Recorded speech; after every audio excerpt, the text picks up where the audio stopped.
Сәлеметсіңдер ме оқушылар? Бірінші сынып қазақ тілі сабағы. Сабақтың тақырыбы ою. Бүгін сабақта сендер қимыл қозғалыс, сұрақ қою, қысқа жауап арқылы тыңдаған мәтінді түсіндіресіңдер. Бас әріптер мен кіші әріптерді бір-бірімен дұрыс байланыстырып, айқын етіп жазасың.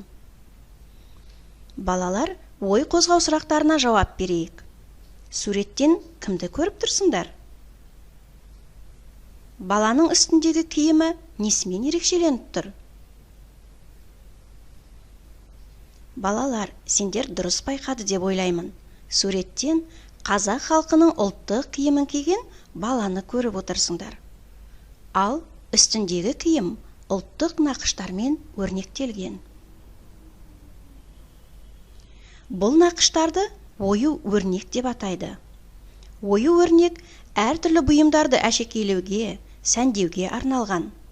Бүгінгі сабағымызда біз бірге ою жасап үйренеміз. Жаңа сөздерді бірге оқып, қайталайық балалар. Ою, орнамент. Жасаймын, делаю, сделаю. Балалар, оқулықтың 88-ші бетін ашып, Алмабекпен бірге тапсырмаларды орындайық. Бірінші тапсырма. Мұқият тыңдап, қайталаңдар. Мынау ою. Мен ою жасаймын. Маған қағаз, қайшы, қарындаш керек. Мен қағазды бүктеймін. Мен қарындашпен ою сызамын. Мен қайшымен қиямын. Суретке қараңдар.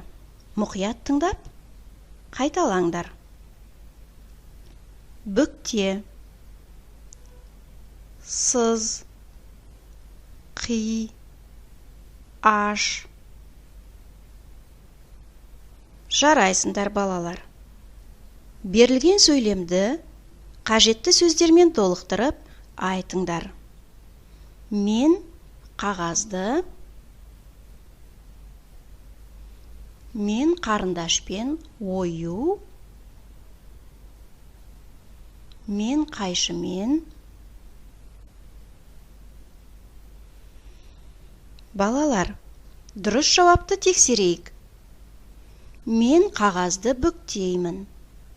Мен қарындашпен ою сызамын. Мен қайшымен қиямын. Төртінші тапсырма. Мұқият тыңдап, қайталаңдар. Ою жасап үйренейік. Өз ойыңды айтып көр. Ою. Қағаз, қарындаш, қайшы ал. Қағазды бүкте. Қарындашпен ою сыз. Қайшымен қи. Оюды аш.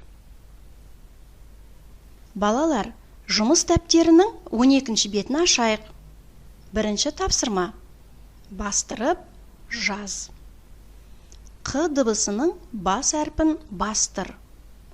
Қанат, қарындаш сөздерін көшіріп жаз. Екінші тапсырма. Балалар, суретке қараңдар. Бұл не? Атауын жаз.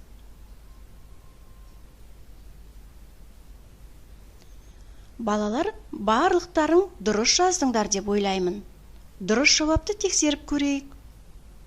Қарындаш. Жарайсыңдар балалар. Бүгінгі сабақта біз не үйрендік? Сұрақтарға жауап беру арқылы тыңдаған мәтінді түсіндік. Ою жасап үйрендік. Бас әріппен кіші әріпті талаптарға сай дұрыс әрі айқын жазуды үйрендік. Сабағымыз аяқталды. Сау болыңдар балалар.